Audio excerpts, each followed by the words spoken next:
बम बम बोल रहा है काशी हाजीपुर का अनीस वासी अनीस। जब भी आएगा तो कुछ न कुछ खास चीजों को आपको दिखाएगा ही। आज तारीख क्या है शायद आपको पता होगा, लेकिन आज जो है दिन वो पीला दिन है। सर ये पीला दिन क्या है सर? आज बसंत पंचमी, तो कहीं ना कहीं आज अबीर के साथ साथ और एक शुरुआत कह लें, नव वर्ष, नए साल, होली, फागुन सबका शुरुआत है। और हिंदू मान्यता के हिसाब से आज बहुत शुभ दिन है। कोई भी नया काम, नया कुछ भी उद्घाटन हो, प्रतिष्ठान हो, कुछ भी बोलते, नई शुरुआत का दिन है आज। क्या आप क्या नई शुरुआत कर रही है बताइए? बस वही यूजीसी के ऊपर चाह रहे थे कि यूजीसी शायद कुछ गलत हो गया है। तो आप इतनी सुबह सुबह अगर आप कह रहे हैं कि गलत हो गया तो जरूर मुझे भी लगता है कि गलत है। देखिए, यूजीसी समझने का फेर है और समझना जरूरी है जी। मैं आपको आपके सारे दर्शकों को ये बता दूं कि बहुत लोगों को ये नहीं पता कि यूजीसी की नई गाइडलाइन है क्या और उसमें दिक्कत क्या है।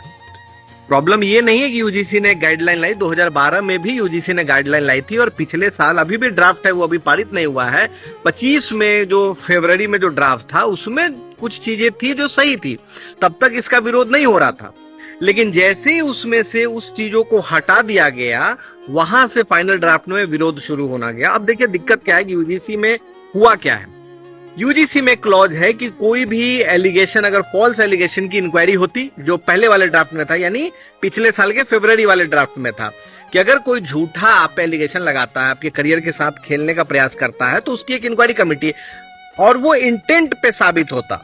अब ये फीलिंग पे है। अब इस बात को समझिए, इंटेंट और फीलिंग समझने की जरूरत है कि अभी जो गाइडलाइन है इसमें महज अगर आपको हमने, अच्छा ये सिर्फ छात्रों के लिए नुकसान नहीं है, सबसे बड़ी बात क्या है कि जितने शिक्षक वर्ग है या संस्थान है या एजुकेशनल इंस्टीट्यूशन है, उनके लिए सबसे बड़ी गाइडलाइन है। उसका छोटा सा एग्जांपल है कि जब भी आप इतिहास पढ़ाते हैं या कुछ भी पढ़ाते हैं, तो समाज की जो व्यवस्था बनी है, जैसे आप क्षत्रिय हैं तो कहा जाता है कि आप लड़ने के लिए या तमाम गरीबों के लिए, तमाम उसके लिए आपका इतिहास रहा है, आपने बहुत कुछ किया है इस देश के लिए, आपने कुर्बानी दी है, आपने अंग्रेजों से लड़ा है, आपने मुगलों से लड़ा है, और आपने जगह, जमीन, संपत्ति और उन सबसे बड़ा बलिदान भी आपने दिया, आपकी समाज की महिलाओं ने दिया है। अब यही बात अगर कोई शिक्षक कह दे कि जो व्यवस्था बनी है, वर्ण व्यवस्था में, ये क्षत्रिय है, इनको लड़ना है, कोई है जिनको बाल काटना है, ये है वो है, अगर वो पढ़ाने के क्रम में अगर ये शब्द का इस्तेमाल कर ले और वहां किसी की भावना आहित हो जाए, अगर कह दे कि गांव में एक पंडित जी थे, छोटा सा एग्जांपल हमारे भैया बहुत देते हैं, और वो गए और सुबह उन्होंने एक समाज वर्ग से बाल कटाया। अब उस समाज वर्ग का आप नाम नहीं ले सकते क्लासरूम में।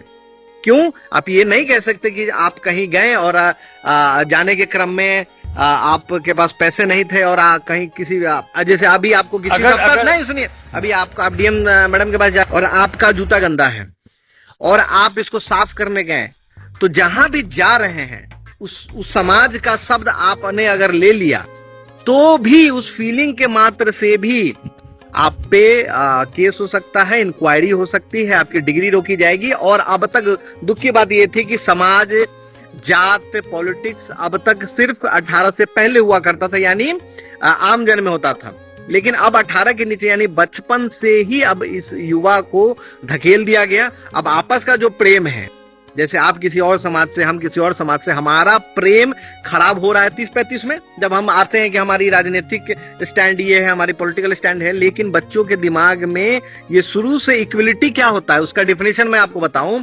आपने गलत छेड़ दिया आज आपने मुझे। इक्वलिटी का डिफरेंस ये है कि सबको सामान्य करना है।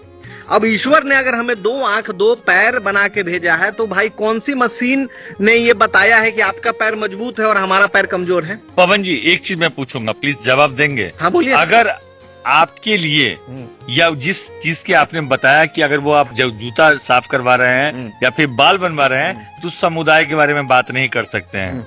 अगर उस समुदाय के लोग अगर राजपूत के बारे में बात करें, क्षत्रिय के बारे में बात करें, तो क्या वो क्षम्य हैं? हाँ, ना उनके गाइडलाइन के हिसाब से तो वो कुछ भी करे।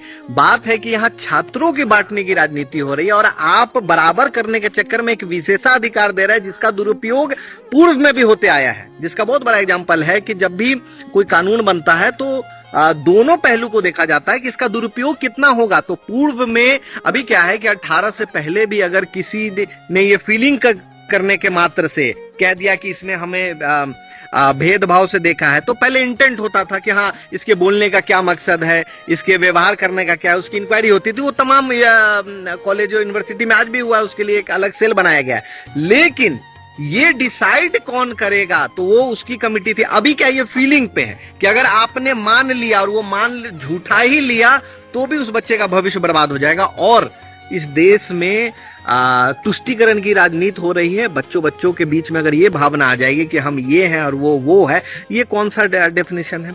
और मैं कहता हूं कि सरकार की बात कर ले, जितने अधिकारी ने जिस भी कमरे में बंद करके ये गाइडलाइन, उनको ये बताए कि इक्वलिटी का डेफिनेशन हमें बताए कि सामान्य करना है। तो ये सामान्य करने के चक्कर में, जहां मैंने एक छोटा सा एग्जांपल दिया कि भगवान ने हमें 2 आंख 2 पैर 2 कान दिए हैं, तो ये कौन सा इंसानों ने ये बता दिया कि भाई हमारे पैर मजबूत है और आपका कमजोर है, और हमने मान लिया कि आपका कमजोर है, आपको हमने एक और पैर दे दिया, अब आप 3 पैर से दौड़ेंगे और हम 2 पैर से दौड़ेंगे, प्लस आपके पास आरक्षण जैसी कई सुविधाएं हैं, तो वो 4 पैर हो गया।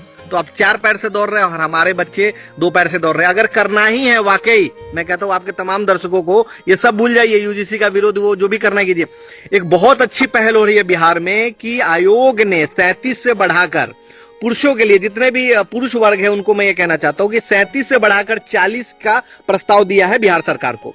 और इसी जनवरी में, अगर आपकी इन सब की लड़ाई में ऐसा ना हो, इसी जनवरी के एंड तक, यानी 31 जनवरी तक सरकार को और आयोग को इस पे विचार करना है। तो यहां आप मजबूती दिखाएं कि 37 से जो 40 का विंडो है, यानी 3 साल को जो बढ़ना है, क्योंकि कोविड के दौरान बहुत सारे कॉम्पिटिटिव एग्जाम में लोगों का समय बर्बाद हुआ, तो 37 से 40 का जो प्रस्ताव गया है उसके लिए भी आप मजबूती से आवाज उठाए, तब आप समान व्यवहार करके छात्रों के लिए आप अच्छा करेंगे। पवन जी, मंडल आयोग भी हमारे ही कास्ट के लोगों ने दिया था, आज उसी का लाभ लोगों ने दिया था, वो क्षत्रिय समाज ने दिया था। आप क्षत्रिय समाज से नहीं, हम उस समाज से हैं, हम मानवता के समाज से हैं। मानवता के समाज से हैं, ठीक है। और क्षत्रिय तो वो समाज है जो, ये बहुत कंफ्यूजन है, ये बहुत अभी पूरे देश में क्षत्रियों ने इसको बहुत अपने गर्व का विषय ले लिया कि हमारे यही गलती करती है क्षत्रिय। आपके समाज की सबसे बड़ी कमी क्या है कि लड़ाई किसी की भी हो, सबसे पहले जो कूद जाता है, जिसको आजकल मैं कहता हूं कि बैल बुद्धि, क्षत्रियों की बैल बुद्धि हो गई है कि लड़ाई किसी की भी हो सबसे पहले यही कूद जाते हैं। अब इस पूरे लड़ाई में आप पूरे देश में देखें, जो सबसे ज्यादा आवाज मजबूत कर रहे हैं वो क्षत्रिय कर रहे हैं। क्यों? क्योंकि क्षत्रिय वो समाज है जो गरीब, वंचित और पिछड़ों के पीछे और उनके हक की लड़ाई अगर किसी ने इतिहास से लेकर अब तक लड़ा है, वो है क्षत्रिय समाज। लेकिन अगर स्वर्ण की बात हो तो पूरे स्वर्ण समाज को आप कहिए कि ये सबकी लड़ाई है, आप लोग लड़िए और इस बार हम लोग बैठ के देखेंगे कि लड़ाई आप कितना सफल लड़ रहे हैं। आप लड़िए और आगे कटवट के मर जाइए, और फिर हमने तो पूरा जगह जमीन दे दिया, हमने आज हमें ही साबित करना पड़ता है कि आपने क्या योगदान दिया। अरे हमने तो जौहर भी दिया, हमने तो बलिदान भी दिया, और हमने तो अपनी जगह जगह संपत्ति भी दे दी। तो इस बार इसी यूजीसी में मैं तो कहता हूं तमाम क्षत्रिय राजपूत समाज से कि आप पीछे बैठिए और बाकी समाज को कहिए कि इस बार भाई स्वर्णों की लड़ाई है, आप लड़िए, और अगर कहीं जरूरत पड़ेगा तो हम लोग हैं पीछे से। लेकिन मैं शहर में भी देख रहा हूं कि क्षत्रिय ही इसमें सबसे ज्यादा कूद पड़े हैं पूरे देश में, कि स्वर्ण की लड़ाई नहीं है, उनकी व्यक्तिगत लड़ाई है। बिल्कुल सही है। पवन जी, आपका बहुत बहुत धन्यवाद टाइम देने के लिए।